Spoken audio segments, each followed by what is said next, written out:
সাংস্কৃতিক, ভৌগোলিক, কৌশলগত শক্তি হিসেবে নেতৃত্ব দিতে হবে এই বাংলাদেশকে। সেই নেতৃত্বকে গ্রহণ করতে হলে বাংলাদেশ রাষ্ট্রের সভ্যতাগত রূপান্তর প্রয়োজন।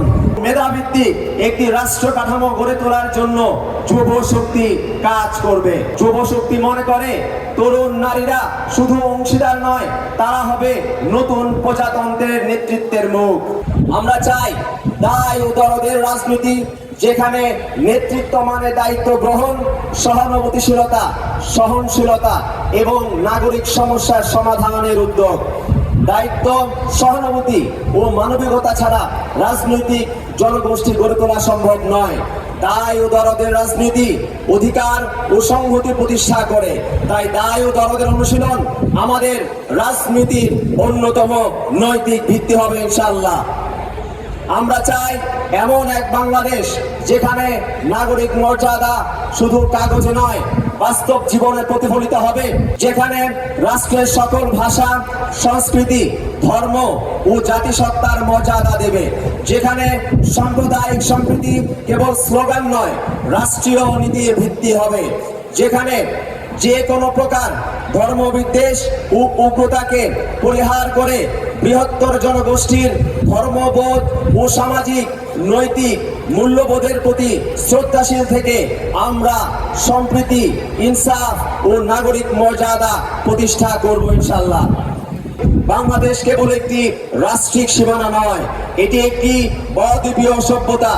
এই বহুদ্বীপীয় সভ্যতা আমাদের ভূগোল নির্ভর, ভাষা ও সংস্কৃতি ভিত্তিক এক ঐতিহাসিক সত্তা, যা পাহাড় থেকে নদী পেরিয়ে বঙ্গোপসাগর পর্যন্ত বিস্তৃত।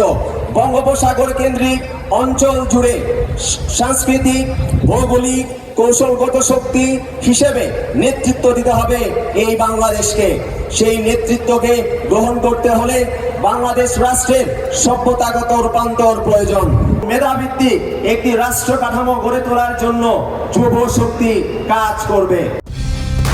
কালার এক্সপার্ট, জর্জ স্যাপ এবং মাইল্ড অন হ্যান্ডস টেকনোলজি সমৃদ্ধ অরিক্স ক্রিস্টাল ওয়াশ আপনার লন্ড্রি এক্সপার্ট। আমরা চাই গণতন্ত্র ও সুশাসনের এমন কাঠামো যা কেবল ভোটে সীমাবদ্ধ থাকবে না, বরং প্রতিটি সিদ্ধান্ত, আইন ও নীতি জনগণের অংশগ্রহণ থাকবে। নির্বাচন কমিশন স্বাধীন হবে, বিচার বিভাগ হবে দল নিরপেক্ষ এবং স্বাধীন, স্থানীয় সরকার হবে ক্ষমতা সম্পন্ন এবং তথ্য প্রযুক্তির মাধ্যমে সরকার হবে স্বচ্ছ ও জবাবদিহিতামূলক।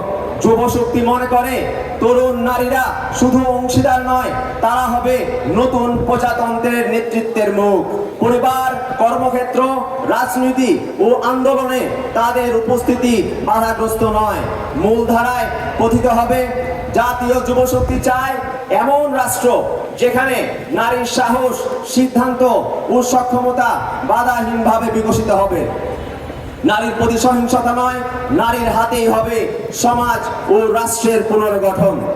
একই সাথে আমরা স্পষ্ট করে বলি, রাষ্ট্রের নিরাপত্তা ও সার্বভৌমত্ব কেবল সেনাবাহিনী বা নীতি নির্ধারকদের দায়িত্ব নয়, এটি তরুণ প্রজন্মেরও রাজনৈতিক ও নৈতিক অঙ্গীকার। রাষ্ট্রের নিরাপত্তা ও সার্বভৌমত্ব রক্ষায় তরুণদের অংশগ্রহণ একটি কৌশলগত অপরিহার্যতা। সীমান্ত রক্ষা থেকে শুরু করে তথ্য সংগ্রাম, জলবায়ু বিপর্যয়, খাদ্য ও প্রযুক্তি নিরাপত্তা, সবখানে তরুণদের সক্রিয় ভূমিকা ছাড়া সার্বভৌমত্ব রক্ষা করা অসম্ভব।